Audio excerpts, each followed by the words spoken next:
Students, बेटा हमने पिछले वीडियो में चैप्टर फर्स्ट रीड आउट किया था, nature and significance of management. इसके हमने 2 टॉपिक रीड आउट किए थे, definition of management and features of management.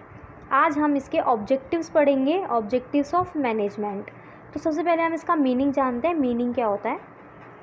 इसका मीनिंग मैं आपको एक एग्जांपल से समझाऊंगी। बेटा जैसे आप लोग क्या 12th स्टैंडर्ड में रीड आउट कर रहे हो, 12th स्टैंडर्ड में आपका मेन मोटिव क्या होगा।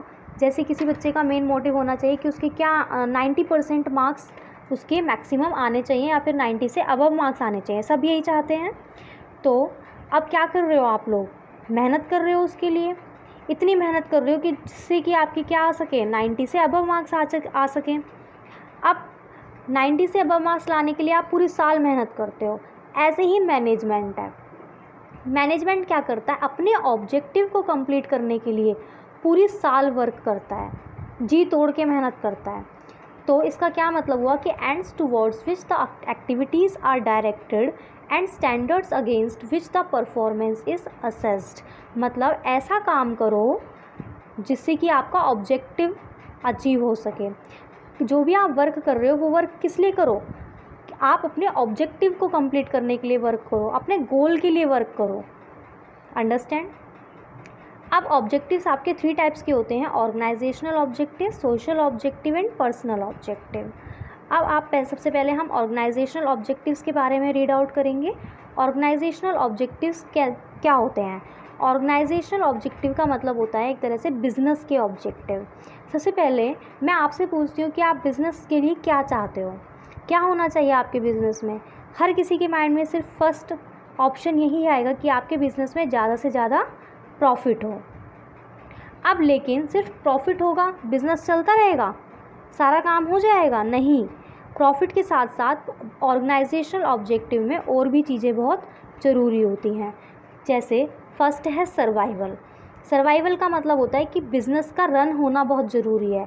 मार्केट में बिज़नेस का सर्वाइव करना, मार्केट में बिज़नेस का टिकना बहुत ज़रूरी है। बिज़नेस ही नहीं होगा तो प्रॉफिट कहाँ पे लोगे। तो इसलिए सर्वाइवल बहुत ज़रूरी होता है।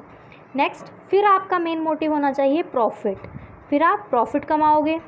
नेक्स्ट है ग्रोथ।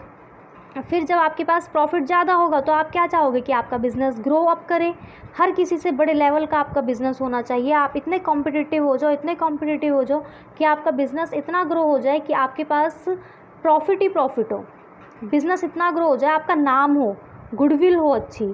तो ऑर्गेनाइजेशनल ऑब्जेक्टिव में सिर्फ प्रॉफिट नहीं होता, प्रॉफिट के अलावा भी सर्वाइवल है, प्रॉफिट है, ग्रोथ है, ये होना बहुत ज़रूरी है। बिज़नेस रन नहीं होगा तो प्रॉफिट कहाँ से लोगे। प्रॉफिट हो गया तो आप ये सोचोगे कि आपका बिज़नेस हाई लेवल पे जाना चाहिए, उसकी ग्रोथ होनी चाहिए, आपकी एक इमेज होनी चाहिए मार्केट में, आपका बिज़नेस क्या करे, ग्रो करे, जिससे कि आपकी गुडविल क्रिएट हो, गुडविल इंक्रीज़ हो। अंडरस्टैंड। Next, social objective. बेटा हमारा बिज़नेस का कहाँ पर होता है, सोसाइटी में ही तो होता है, समाज में ही तो होता है। हम लोग भी समाज में रहते हैं तो अपना बिज़नेस भी तो हम समाज में ही रन कराते हैं। तो सोशल ऑब्जेक्टिव भी मस्ट है, तो उसके भी तो कोई ऑब्जेक्टिव होंगे। सोसाइटी के लोग भी तो एक बिज़नेसमैन से कुछ चाहते होंगे, तो क्या चाहते हैं वो, और बिज़नेसमैन को उनके लिए क्या करना चाहिए। देखो, business organisations are the part of society. Business organisations भी तो सोसाइटी के ही पार्ट होते हैं, क्योंकि वो सोसाइटी में ही तो ओपन होते हैं। हम सोसाइटी में हम लोग रहते हैं, हम ही तो बिज़नेसमैन से सामान परचेज़ करने जाते हैं। तो सबसे पहले हम क्या चाहेंगे, हम ये सोचेंगे कि हमको क्या मिले, कि प्रोडक्ट्स की क्वालिटी अच्छी मिले, प्राइजेस अच्छे मिले, बिज़नेसमैन हमारी हेल्प करे, यही सब चीज़ें चाहते हैं हम। तो बिज़नेसमैन क्या करे हमारे लिए, बिज़नेसमैन को हमारे लिए क्या करना चाहिए, हमें क्वालिटेटिव प्रोडक्ट सप्लाई करने चाहिए एट रीज़नेबल प्राइजेस पर। उनके प्राइजेस ज़्यादा होंगे तो हम बिज़नेसमैन को प्रेफर नहीं करेंगे, हमारे पास और भी बिज़नेसमैन हैं, हम दूसरे बिज़नेसमैन के पास जाएंगे। तो इसलिए बिज़नेसमैन को अपनी ग्रोथ करने के लिए, अपना प्रॉफिट कमाने के लिए, मार्केट में लंबे समय तक टिकने के लिए चाहिए कि वो क्वालिटेटिव प्रोडक्ट्स सेल आउट करे, सप्लाई करे एट रीज़नेबल प्राइजेस पर। नेक्स्ट, एम्प्लॉयमेंट अपॉर्चुनिटीज़ जनरेट की जाएँ। हम लोग ही तो बिज़नेसमैन के साथ जाके काम करते हैं, वर्कर्स, एम्प्लॉयज़ हम ही लोग तो होते हैं जो हम सोसाइटी में रहते हैं। तो इसीलिए बिज़नेसमैन हमारे लिए अपॉर्चुनिटीज़ जनरेट करेगा, जभी तो हमें रोज़गार मिलेगा। Next, using environment friendly methods of production, मतलब ऐसे प्रोडक्शन के मेथड्स यूज़ करें जिससे कि एनवायरनमेंट को कोई भी डिसएडवांटेज ना हो, कोई भी नुकसान ना हो। बेटा अगर एनवायरनमेंट को नुकसान होगा तो हम वहाँ कैसे सरवाइव करेंगे, हमारा जितना भी है पॉल्यूशन हो जाएगा, तो हम कैसे सरवाइव कर पाएंगे, बीमारियाँ बहुत हो जाएंगी। तो हमारी सोसाइटी ये चाहती है कि हमारा आसपास जो एनवायरनमेंट है वो क्या रहे, बिल्कुल स्वस्थ रहे, स्वच्छ रहे। तो फ्रेंडली मेथड्स यूज़ करें प्रोडक्शन के जिससे कि एनवायरनमेंट को कोई भी नुकसान ना हो। Next, providing employment opportunities to weaker sections of society, मतलब एम्प्लॉयमेंट अपॉर्चुनिटीज़ का पॉइंट तो हमने पहले भी पढ़ा था कि रोज़गार अपॉर्चुनिटीज़ हमें मिलनी चाहिए, जनरेट होनी चाहिए, लेकिन रोज़गार तो मिलना चाहिए लेकिन वीकर सेक्शंस ऑफ सोसाइटी को भी ध्यान में रख के मिलना चाहिए। ये नहीं है कि हम ये देखें कि वीकर सेक्शन ऑफ सोसाइटी को हम कोई भी रोज़गार ना दें, क्योंकि सबसे ज़्यादा रोज़गार की, सबसे ज़्यादा एम्प्लॉयमेंट की ज़रूरत इन्हें ही होती है। तो वीकर सेक्शंस ऑफ सोसाइटी को भी हम एम्प्लॉयमेंट अपॉर्चुनिटीज़ प्रोवाइड कराएं। Next, participating actively in social service projects of government and NGOs, मतलब बेटा गवर्नमेंट और NGOs जो होते हैं इनका मेन मोटिव प्रॉफिट कमाना नहीं होता, तो बिजनेसमैन सोशल सर्विसेज प्रोजेक्ट्स में भी पार्टिसिपेट करे जिससे कि सोसाइटी की हेल्प हो सके। अंडरस्टैंड? जैसे कि एक एग्जांपल लिखा हुआ है मैंने नीचे, Steel Authority of India Limited contribute regularly for education, agriculture, industry, drinking water supply to the people living near by the steel plants.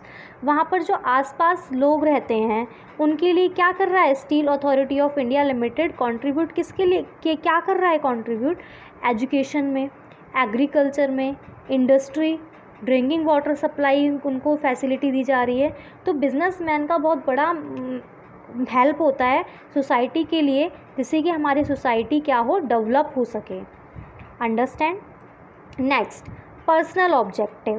Personal objective में एम्प्लॉयमेंट क्या चाहते हैं हमसे, बिजनेसमैन से एम्प्लॉयमेंट ये चाहेंगे कि उनको सैलरी अच्छी मिले।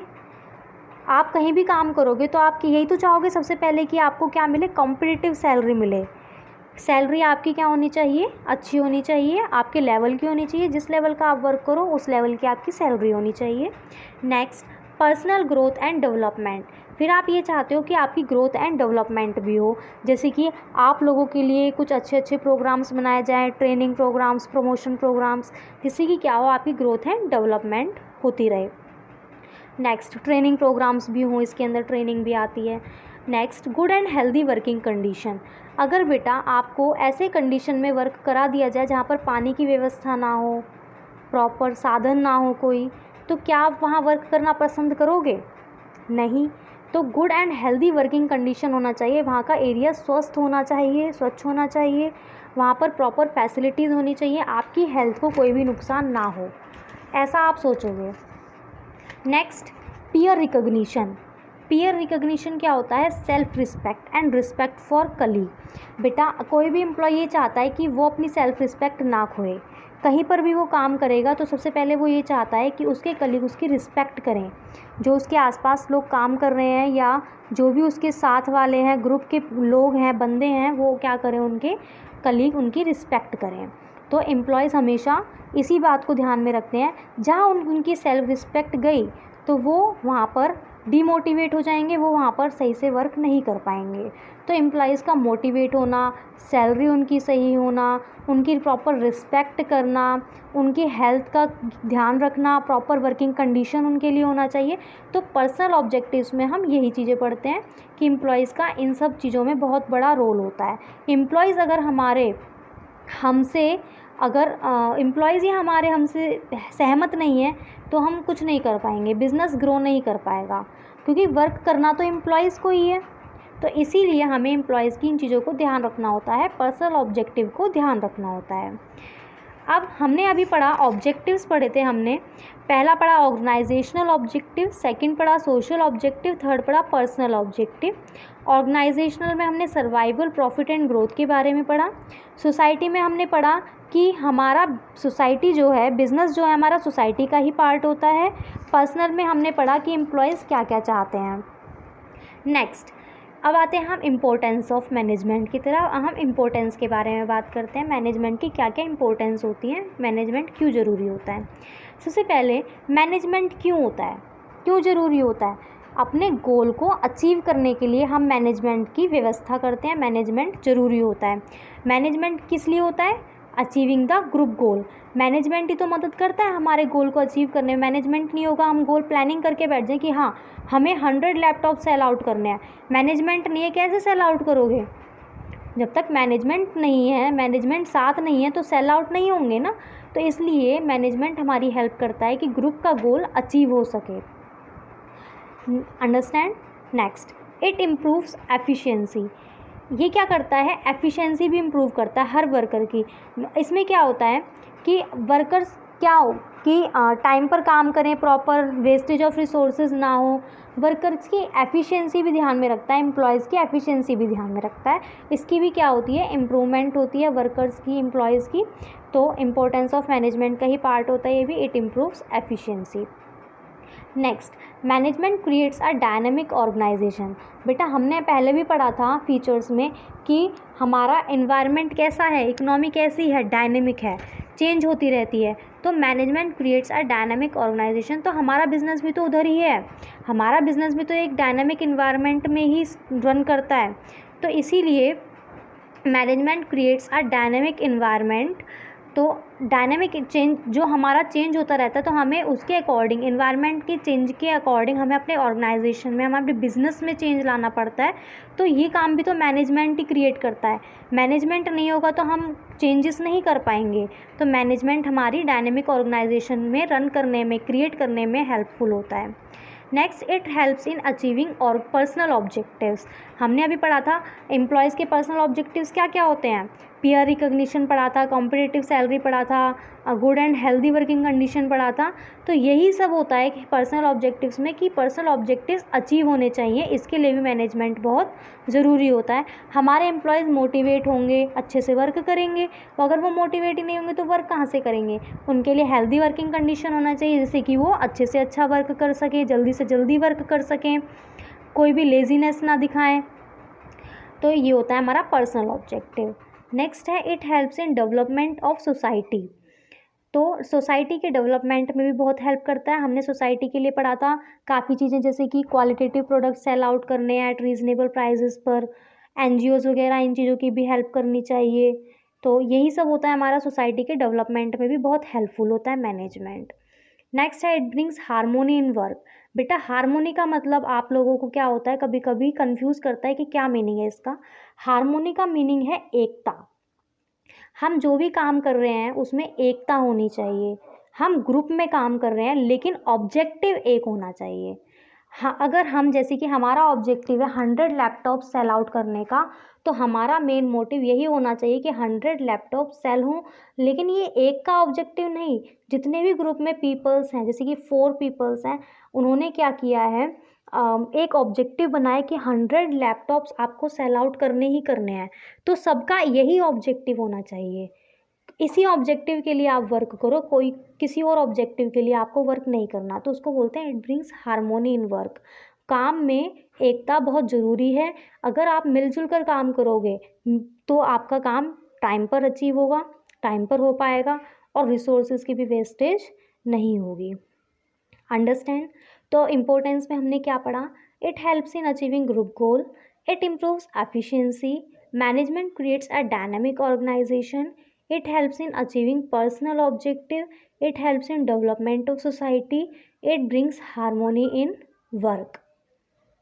अंडरस्टैंड। हमने अब मैनेजमेंट के 4 टॉपिक्स क्लियर किए हैं, meaning of management, features of management, objectives of management and importance of management.